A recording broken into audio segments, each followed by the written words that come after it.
कि वो अपनी बात रखें और कुछ थोड़ी समय रहना है। अब फिर हम मंच की कार्रवाई समाप्त करेंगे। आओ जी, आरडी साहब जी। आदाब, अस्सलाम वालेकुम, जय भीम, जय मूल निवासी, नमस्कार। और जो मेरे यहाँ साथी हैं या आंदोलनकारी हैं, क्रांतिकारी हैं, मैं उनको बार बार प्रणाम करता हूँ।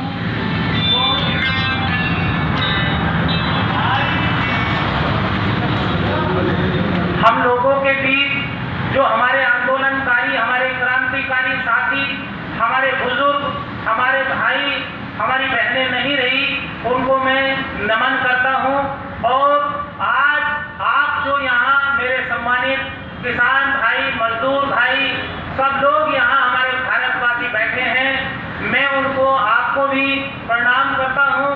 और आने वाले वक्त के लिए, आने वाली नस्लों के लिए जो आपने कदम उठाया है, उसका कोई तोड़ नहीं है, उसका कोई तोड़ नहीं है। ये मैं बार बार नहीं, 1000 बार कह सकता हूँ, लाख बार कह सकता हूँ, क्योंकि आज तक जो भी लिखा गया इतिहास, वो कुछ करने वालों का, कुछ कर गुजरने वालों का लिखा गया। जो घर में बैठे रहे उनका कभी नहीं लिखा गया। जिसने कुर्बानियां दी हैं वही इतिहास में आया है, अन्यथा किसी का कोई नाम कहीं नहीं आता है। आप अपना वक्त की कुर्बानी दे रहे हैं, अपने पैसे की कुर्बानी दे रहे हैं, अपने वक्त के साथ अपने घर की जरूरतों की कुर्बानी दे रहे हैं। ये कोई छोटा मोटा काम नहीं है। आप इतिहास उठा करके देख लें, आज तक जितना भी कुछ हुआ है, जिसने छोटी सी भी कुर्बानी दी तो वो इतिहास बन गया। आप लोग इतिहास के इतने जबरदस्त आंदोलनकारी पात्र हैं कि उसका कोई तोड़ नहीं, कोई उसका जवाब नहीं दे सकता। लेकिन आज हम लोगों के साथ में, आज हम लोगों के बीच में जो सरकार है, जो वर्तमान में काबिज है, कब्जा किए हुए है पूरे भारत देश में, उसका भी कोई तोड़ नहीं है। क्योंकि वो इतनी जालिम सरकार बैठ गई है, उसको न शर्म है, न गैरत है, न इस्तीफा दे रही है, न छोड़ के जा रही है, और कहती है कि अभी आने वाला वक्त भी हम लोग काबिज रहेंगे, कब्जा करके रखेंगे। जब मैं छोटा सा था तो बात सुना करता था अपने बुजुर्गों से, क्योंकि मुझे बुजुर्गों में बैठने में बचपन से ही शौक रहा और आनंद आता है कुछ सीखने का, समझने का, कि भैया जब कोई राजा बादशाह होता था पहले, तो उनकी जान तोते में हुआ करती, और तोते में होने के बावजूद जब तक तोते का कुछ ना हो जाए तो उस बादशाह का कुछ नहीं कर सकते। आज जो वर्तमान सरकार हमारी बीच में है, उसकी जान नहीं, उसकी जान ईवीएम मशीन में है। क्योंकि वो ईवीएम इसीलिए नहीं हटाना चाहते, जिसने ईवीएम का आविष्कार किया उस देश ने उसको नकार दिया। लेकिन हमारे देश की जो गवर्नमेंट है वो उसको नकारना क्या, दूर तक भी छोड़ना राजी नहीं समझती। उसको इसीलिए अपने ऊपर भरोसा है कि आप वोट दें या ना दें, किसान वोट दे ना दे, मजदूर वोट दे ना दे, हम तो ईवीएम से घोटाला कर लेंगे और ईवीएम से अपनी सरकार बना लेंगे। ये बहुत बड़ा षड्यंत्र है दोस्तों। कभी किसी को जिताते हैं, कभी किसी को हराते हैं। जिसकी जनसभा में कई लाखों आदमी हो और उसके साथ में क्या 2 वोट भी नहीं आएंगी, क्या उसको जीत का हासिल नहीं होगा? लेकिन उसको वो तरतीब से हराया जाता है 100-200 का मार्जिन दे करके कि आप आवाज ना उठा दें। आज हमारे देश में केवल धर्म की राजनीति आड़े रख करके सबका खून चूसा जा रहा है। आज ये काले कानून केवल किसानों के नहीं है, ये तमाम भारतवासियों के हैं, ये सभी इंडियंस के हैं। कि आने वाले वक्त जो होगा उसमें मैं रोटी को मोहताज हो जाऊं, और जो आज आंदोलन के लिए हम लोग बैठे हैं, कल आंदोलन ना करने खड़ा हो जाए, कल हम अपनी आवाज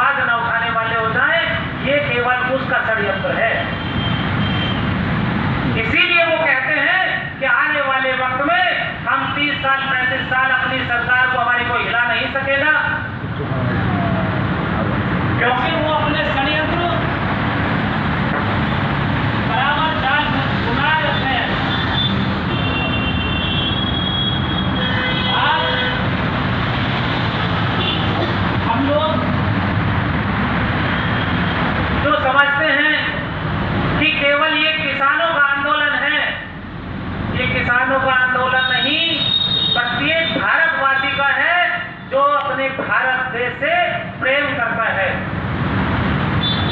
इसके आप 9 महीने से यहाँ बैठे हुए हैं, सब कुछ जानते हैं। मेरे बहुत बड़े महान दोस्तों ने, मेरे साथियों ने, आंदोलनकारियों ने एक बात आपको बताई है और आप लोग सब जानते हैं। ये सरकार ईवीएम से जो बनी है, इसको अपने ऊपर पूरी तरीके से मनोबल बना के रखा हुआ है। और मुस्लिम हिंदू क्यों करती है? क्योंकि हमारा जो मुस्लिम समाज है वो कोई बाहर से नहीं आया। जो मुगल आए थे वो चले गए, उनके आने का भी इतिहास है और जाने का भी इतिहास है। यदि यहाँ मुस्लिम है तो वो मूल निवासी है, वो इसी देश का रहने वाला है। ये सरकार बार बार पाकिस्तान क्यों नाम लेती है? आप यहाँ इतने दिन से बैठे हैं, किसी की जबान पे आया? कोई आम जनता के बीच में किसी का भी नाम आता है? नहीं आता। लेकिन इस वर्तमान सरकार में केवल पाकिस्तान पाकिस्तान पाकिस्तान का ही रट लगाए रखी है और हम लोगों को बांटने का काम करती है, क्योंकि हम लोगों को जब तक आपस में बांटेगी नहीं तो ये राज कैसे करेगी सरकार। मैं सभी से पूछना चाहता हूं कि एक माँ के पेट में 9 महीने तक जो बच्चा रहता है वो क्या खाता है? जो माँ खाती है वही खाता है, जो पानी पीती है या कुछ खाती है वही उसके पेट में जाता है, या कहीं अलग से आ जाता है? तो वही उसकी माँ, वो इंसानियत, मानवता, जो भी उसके विचार होंगे वही हम लोगों के बीच में आएंगे, क्योंकि वो कहीं अलग से नहीं आते। आज हम लोगों को जाति में, धर्मों में ऐसा बांट करके रख दिया कि हम आपस में नफरत करने लगते हैं। और कोई, मैं ये पूछना चाहता हूँ, किसी का भी कोई खून निकाल के देख ले, काट के देख ले, कहीं कहीं किसी का फर्क नहीं लगेगा। जातियां केवल जानवरों में पाई जाती है, क्योंकि उनकी हड्डियां भी अलग होती हैं, उनकी चर्बी भी अलग होती है, उनका ब्लड का रूप भी अलग होता है। इंसानों में कोई जातियां, धर्म नहीं होते। इंसान में केवल 2 जाति होती है जो मैं समझता हूँ, एक अच्छा और एक बुरा। वो भी उसकी विचारधारा होती है, एक अच्छी और एक बुरी। यदि कोई बुरी विचारधारा रखता है, मानवता नहीं रखता है, तो वो बुरा कहलाता है। और यदि कोई इंसानियत रखता है, मानवता रखता है, तो वो अच्छा इंसान कहलाता है। चाहे वो कितने वर्ष तक जिए, कितने वक्त तक उसको जीने की यहाँ आज़ादी मिले, लेकिन हम लोगों को ये सोच लेना चाहिए, आज तो हम 5 रुपए की होटल से रोटी आराम से खा लेते हैं। आने वाले वक्त में यदि कृषि काले कानून लागू इन्होंने कर दिए और कर ही रखे हैं, जबरदस्ती है, इनकी मनमानी है, तो आने वाले वक्त में जो गरीब मजदूर वर्ग का एक व्यक्ति होगा, उसे 5 रुपए की रोटी मौसर नहीं होगी। कम से कम 150-200 रुपए की भी रोटी उसको पड़ेगी, क्योंकि वो एक रोटी के लिए पूरा दिन मजदूरी मेहनत करेगा, तब जाकर के उसको रोटी मिलेगी। आज इस फासिज्म वाली सरकार, आप यदि पढ़ सकते हैं तो फासिज्म में एक लिखा हुआ सारी चीज है उसमें।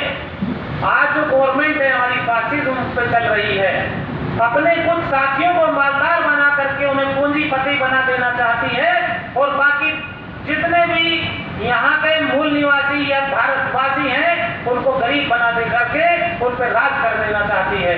ये बहुत बड़ा षड्यंत्र है। इस षड्यंत्र से, मायाजाल से हमें निकलना होगा। एकजुट होकर के हमें मजदूर, किसान, सबको एकजुट एक जगह रहना होगा, तब जाकर के तो हम लोग लड़ाई लड़ सकते हैं।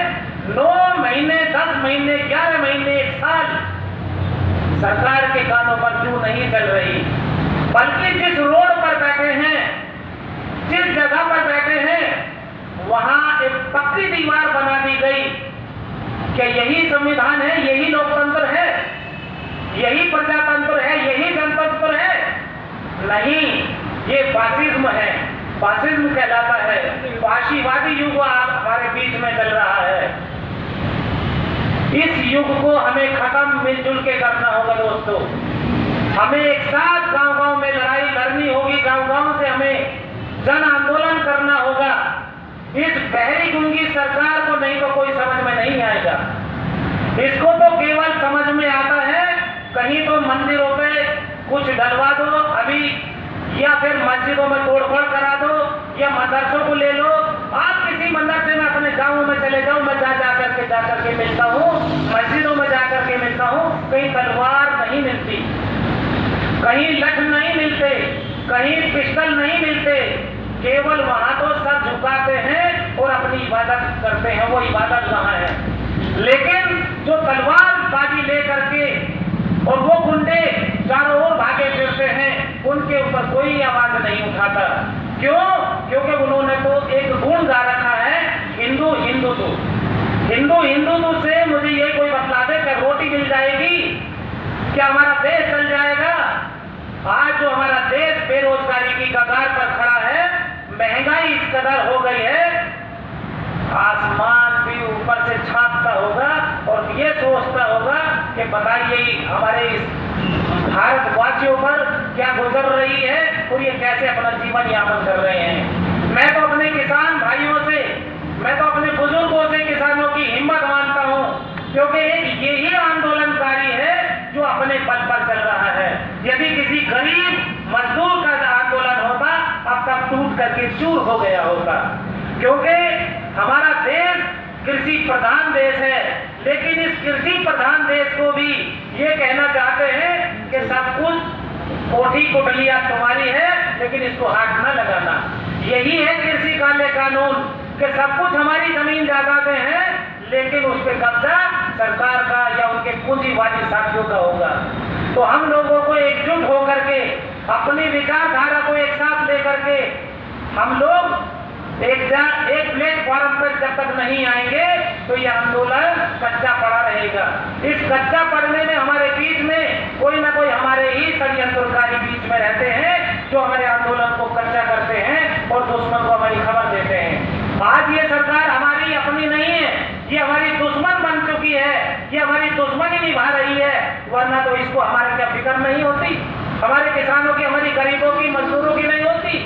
यदि कोई कानून बनते, मैं जब तक ये बिल बना था, मैं गांव-गांव जाकर के लोगों को समझाया करता था कि ये काले कानून हैं, ये बनने जा रहे हैं, उड़ जाओ, जाग जाओ।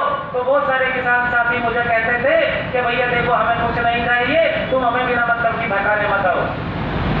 मैं खुद गया हूं, मैंने खुद इस सरकार के पुतले फूके हैं, मैंने खुद इसके विधायकों के, सांसदों के पुतले फूके हैं, लेकिन कोई समझने को उस टाइम पर राजी नहीं था।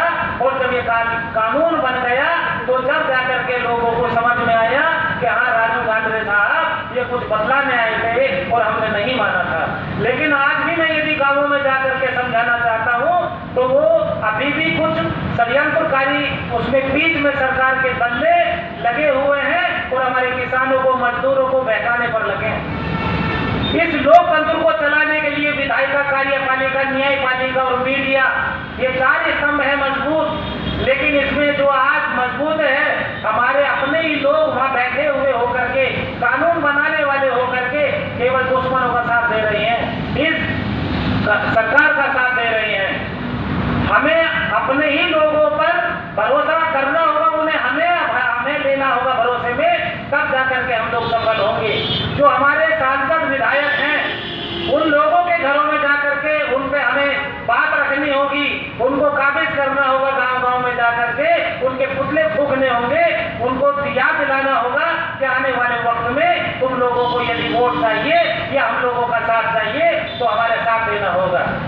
नहीं तो कोई सुनने वाला नहीं है, क्योंकि उन्हें तो एक लालच दे दिया गया है या फिर थ्रेट दी गई है कि क्या तो तुम हमारे साथ रह लो, नहीं तो जेल में सड़ा दो। इस सड़ने से गलने से बेहतर है, इस सड़ने और गलने से बेहतर है फैसला करें, आने वाले वक्त के अपने आने वाली नस्लों को के गुलाम ना बन जाए। हमें एक कदम आना पड़ेगा। आज शिक्षा को इतना महंगा करने जा रही है और कर दिया गया कि जो आम आदमी आम नागरिक पढ़ता था वो आज उस तरीके से लेवल पर नहीं पड़ेगा। 2 साल तक हमें ऐसा निकम्मा बना दिया इस निकम्मी सरकार ने हमारे बच्चों को कि वो पढ़ने को राजी या नहीं है या हमारे पास फीस देने को नहीं है। आज हमारे कारोबार छीन लिए गए, आज हम कारोबार से छीनने बैठे हैं, आज हम रोजी रोटी के लिए बैठे हुए हैं। लेकिन सरकार इतनी निकम्मी है, ये सरकार बदलनी है। जो सरकार निकम्मी है वो सरकार बदलनी है। जय भीम, जय मूल्यवासी।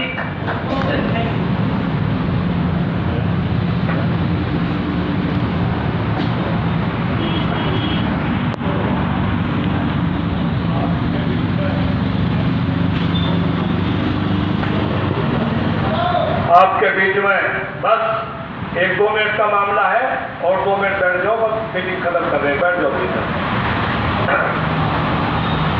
2 हमारे आजाद पार्टी लगाएंगे और फिर जो है बस 2 मिनट में एक वक्ता और है, बस फिर खत्म कर रहे हैं। बस आओ जो आजाद पार्टी 2 लगाओ, बैठ जाओगे जरा, बैठ जाओ।